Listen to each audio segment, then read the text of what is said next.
Boa tarde. Nessa tarde eu quero compartilhar, embasado em 2 Timóteo capítulo 2, verso 15, algo muito importante com todos vocês. Primeiro eu quero recitar o versículo que diz: Procura apresentar-te a Deus aprovado, como obreiro que não tem de que se envergonhar, que maneja bem a palavra da verdade. Uma das coisas que tem me chamado a atenção, e eu estava a refletir em algumas coisas muito importantes hoje, partindo do pressuposto que existe uma crise hoje, e essa crise está instalada no seio das nossas igrejas, em grande maioria. Eu me refiro à crise de instabilidade doutrinária. Existem muitos pastores confusos, bíblico e teologicamente falando. Pastores que não sabem no que creem, pregadores também que não sabem no que creem, que não sabem o que defender, que não têm opiniões definidas sobre inúmeros assuntos relacionados à fé cristã. E isso é um problema muito grave. Se o pastor, que é o líder, que conduz, um formador de opinião, não tem opiniões definidas sobre os assuntos centrais e cruciais da fé cristã, a quem ouvir, a quem seguir?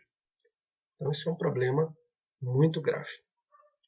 E esse problema, hoje, é um problema real, que está evidenciado por vários tipos de linha de ensinos teológicos que estão se infiltrando nos púlpitos das igrejas de formas perspicaz, de forma sutil, e muitos líderes estão se vendendo a essas ofertas de ideologias e filosofias, pensamentos teológicos filosóficos que estão se infiltrando dentro da igreja.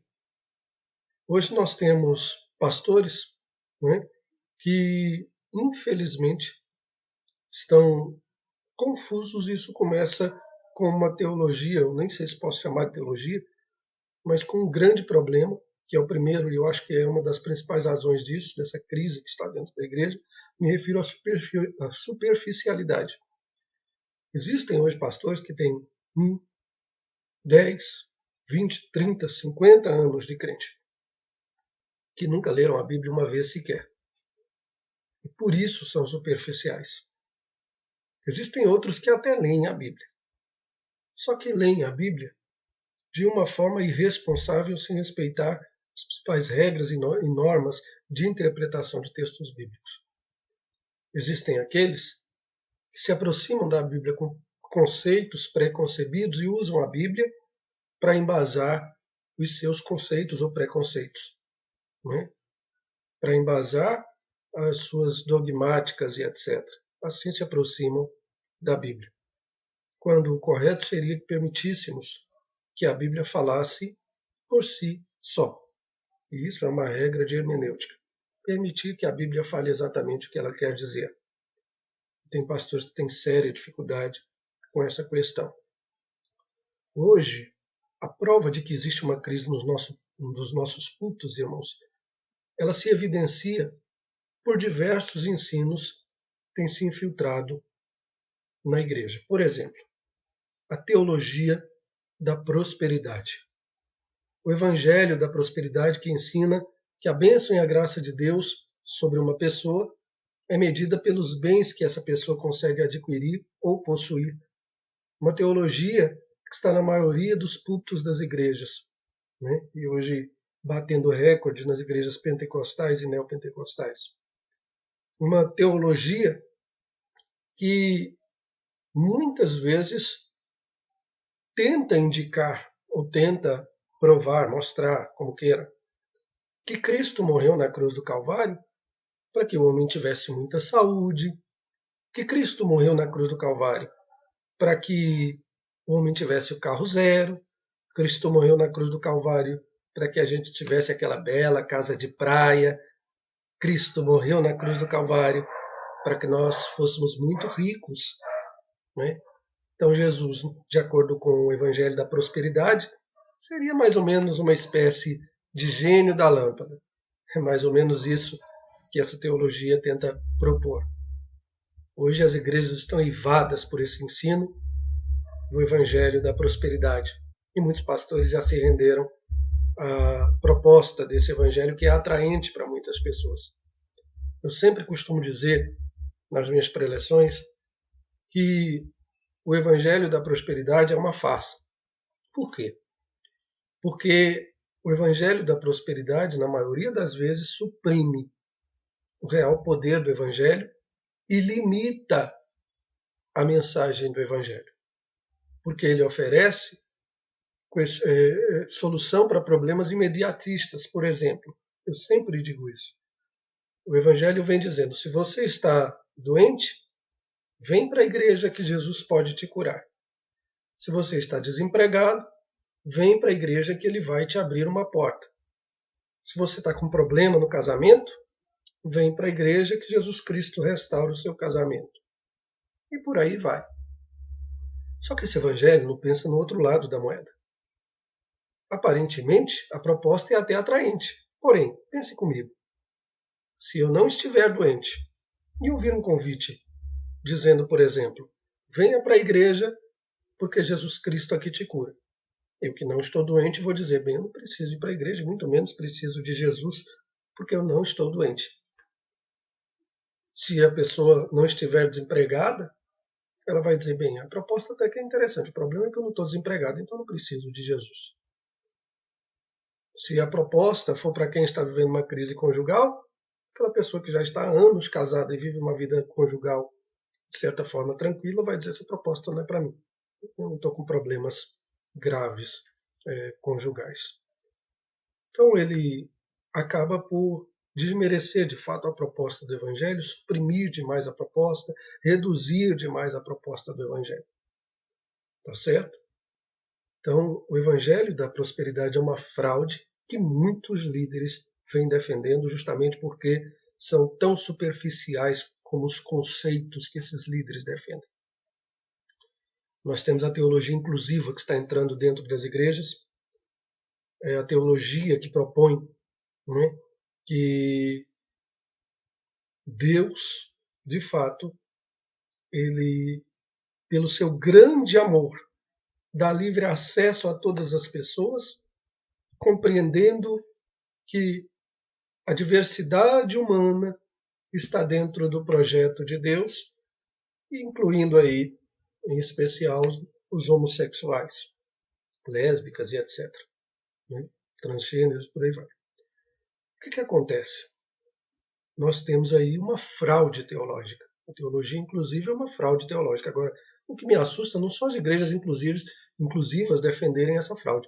O que me preocupa são igrejas tradicionais e pastores de igrejas tradicionais que, por serem superficiais sob o prisma teológico, sob o prisma bíblico, se vendem a essa teologia e acham ela até atraentes.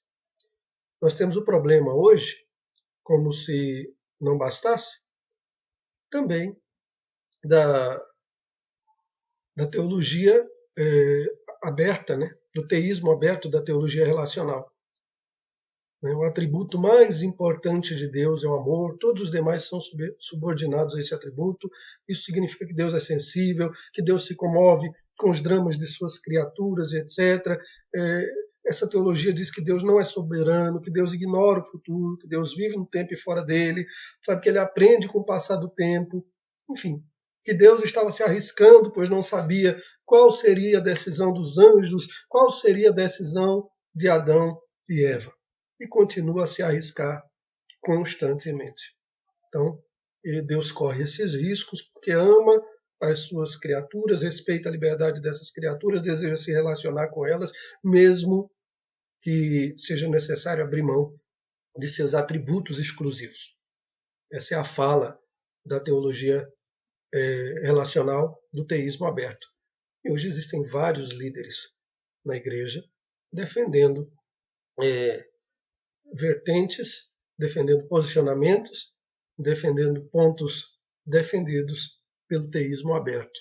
Isso mostra a superficialidade de conhecimento de muitos dos que se dizem líderes.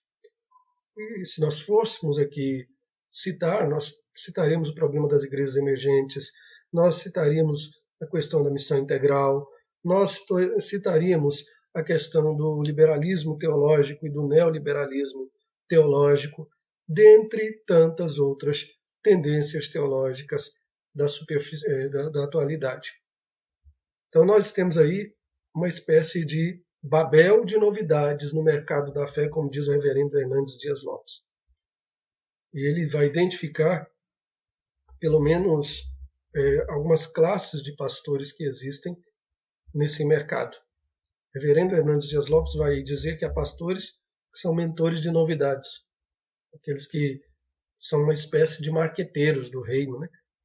É um pastor que entra por esse caminho, né? Precisa ser criativo, precisa ter uma mente inovadora, né? Precisa ser atraente aquilo que ele vai fazer, porque essas coisas costumam perder o impacto. Daqui a um pouco ele sempre tem que estar procurando uma novidade para poder sustentar a sua igreja, né?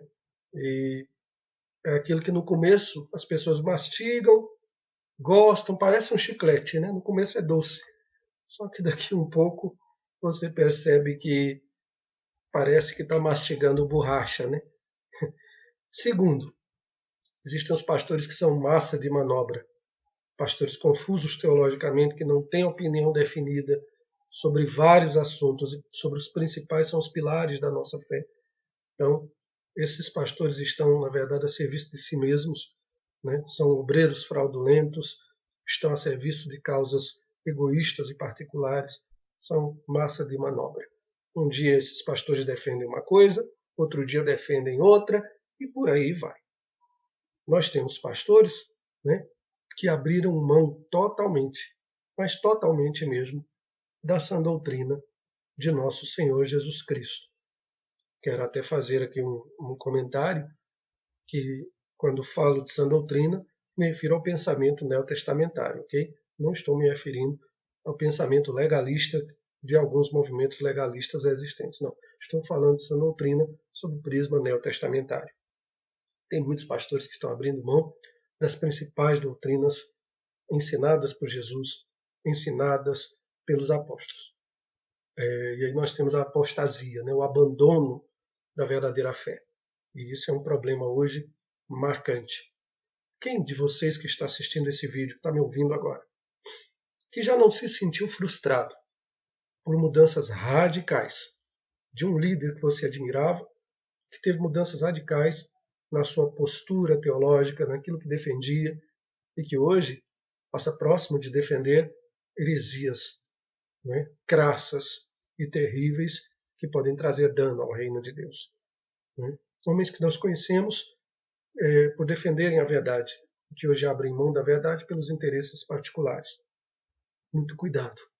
Essa situação toda nos faz repensar 2 Timóteo capítulo 2, versículo 15. Procura apresentar-te a Deus aprovado.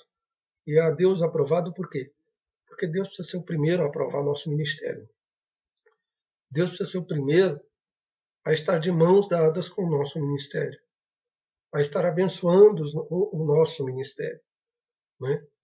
Tem muitos pastores e líderes, pregadores, conferencistas e professores que mais estão à procura da aprovação dos homens do que de Deus. E eles vivem justamente para atender a demanda do que a massa quer. São verdadeiros animadores de plateia, e tem muitos por aí. Tem animadores de plateia para pregar em congressos, animadores de plateia para pregar em conferências, animadores de plateia de vigílias e de tantos outros eventos que se queira criar. E por aí vai, né? Mas eles não têm um compromisso sério de buscar a aprovação de Deus. A Bíblia diz que o soldado que milita legitimamente, ele milita a fim de agradar aquele que o alistou. Então é por isso que ele não se embaraça com negócios dessa vida. Muito cuidado, tá certo? Temos que militar, como diz a Bíblia, legitimamente. Deus não nos chamou para ser animadores de plateia. Ele diz como obreiro que não tem de que se envergonhar.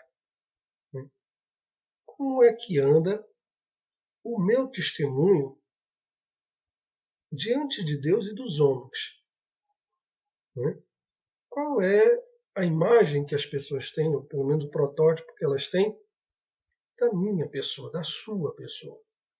Nós somos formadores de opinião, mas isso não quer dizer que a nossa opinião seja mais importante, e nem quer dizer que a nossa fé também ela se limite somente a discursos teóricos, a discursos teológicos. A nossa teologia ela tem que desembocar um padrão de vida elevado, um estilo de vida espiritual elevado. Né? Um estilo de vida que mostre de fato que somos regenerados, que somos sal da terra, que somos luz do mundo, que estamos no patamar de sermos de fato representantes do reino de Deus. Então, existem muitos aí que têm sim muita coisa do que se envergonhar. Né? Isso é um problema sério no ministério hoje. Por fim, que manejam bem a palavra da verdade. Nós temos um compromisso, o nosso compromisso é com Deus e com a palavra de Deus. Nós não temos que ter compromisso com os modismos, com as invencionices desse século, né? Com as vãs filosofias existentes, com os modismos, com o sincretismo religioso, com a ortodoxia sem piedade. Nós não temos compromisso com essa coisa. Nós temos compromisso com o Evangelho, com a palavra de Deus. E é isso que nós precisamos defender até as últimas. Primeiro, é claro, é preciso que nós nos enquadremos no padrão daquilo que defendemos. O segundo passo é conhecer profundamente aquilo que defendemos. Ninguém vai seguir um líder sem opiniões definidas, sem conceitos definidos e claros acerca das coisas de Deus. Então é tempo de nós buscarmos mais de Deus, buscarmos mais de sua palavra, buscarmos conhecimento sólido, alimentarmos a igreja de nosso Senhor Jesus da maneira que deve ser feita, com leite racional não falsificado, para que a igreja cresça por ele. E esse leite racional não falsificado é a palavra de Deus. Tá certo? Deus em Cristo abençoe os irmãos. Diga não à superficialidade no púlpito da sua igreja. Diga não à superficialidade bíblica e teológica na vida dos pregadores, dos pastores, dos obreiros, daqueles que de alguma forma lidam com o santo ministério da palavra. É hora de darmos um basta nisso e de defendermos a genuína palavra de Deus. Que Deus abençoe a todos. Fique com Deus.